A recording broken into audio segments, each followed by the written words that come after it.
Hi everyone, আবারও একটা video নিয়ে চলে এসেছি। আর এখন না প্রত্যেক দিনই সন্ধ্যেবেলা রাত্রেবেলার দিকে ঝড় বৃষ্টি হলেও সকাল থেকে কিন্তু ওয়েদারটা একদমই চেঞ্জ হয়ে যায়। সকাল থেকে প্রচণ্ড পরিমাণে রোদ আর তার সাথে গরমও থাকে। গতকাল রাত্রেবেলা আমি এখানে চিয়া সিডস ভিজিয়ে রেখেছিলাম আর সকালে খালি পেটেই আগে খেয়ে নিয়েছি। ফার্স্ট টাইম চিয়া সিডস খেলাম, খুব একটা ভালো লাগেনি, কিন্তু কিছু জিনিস আছে টেস্ট খারাপ হলেও আমাদের হেলথের জন্য ভীষণ উপকারী। আর এখন না প্রত্যেক দিনই ভোর রাতের দিকে এত পরিমাণে ঠান্ডা লাগে, এই কদিন ধরে ঝড় বৃষ্টি হয়ে ওয়েদারটা একদম ঠান্ডা হয়ে গেছে। সেই কারণে সবসময় একটা চাদর আমি বিছানার উপরে রাখি। আর আজকে যেহেতু বৃহস্পতিবার, তাই আজকের কাজের তাড়াহুড়োটাও আমার অনেক বেশি, তাই সকাল থেকেই চেষ্টা করছি তাড়াতাড়ি করে সব কিছু করার। এদিকে দেখো কথা বলতে বলতে আমার বিছানাটাও গোছানো হয়ে গেছে।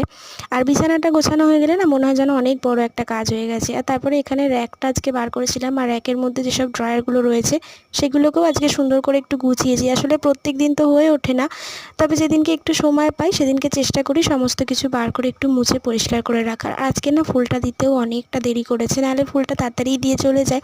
আর আমি প্রত্যেক বৃহস্পতিবার পুজো দেওয়ার পরেই খাওয়া দাওয়া করি, তবে আজকে আর এত দেরি হয়ে গেছে তাই আগে ব্রেকফাস্ট করে নিয়েছিলাম। তারপরে স্নান সেরে এখন বসে পড়েছি একটু আলতা পরতে। বৃহস্পতিবার দিনটা না আমি চেষ্টা করি একটু আলতা পরার, তবে হয়তো কোনো সময় ভুলেও যাই, তবে আজকে মনে ছিল আর সময়ও ছিল, তো সেই কারণে ভাবলাম পরে নিই।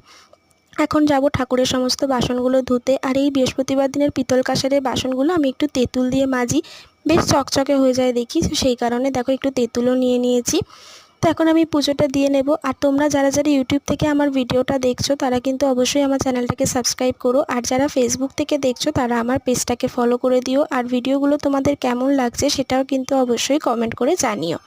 আর ঠাকুরঘরে এইটুকুনি জায়গায় আমি পাই আলপনা দেওয়ার জন্য, তাই চেষ্টা করি একটু আলপনা দেওয়ার, এই যতটা মানে যেটুকুনি জায়গায় আমি পাই আর কি। তো এখানে দেখো আমার আলপনা দেওয়া হয়ে গেছে, এখন সমস্ত জিনিসপত্র রেডি করে নেব। আর এই নীল অপরাজিতা ফুলগুলো না আমার এত ভালো লাগে। তো এদিকে দেখো সমস্ত কিছু রেডি করে গুছিয়ে আমার পুজো দেওয়া হয়ে গেছে। আর বৃহস্পতিবারের পুজো দিতে আমার প্রায় 1 থেকে 1.5 ঘন্টা মতন সময় লেগে যায়। তো চলো আজকের ভিডিওটা কেমন লাগলো অবশ্যই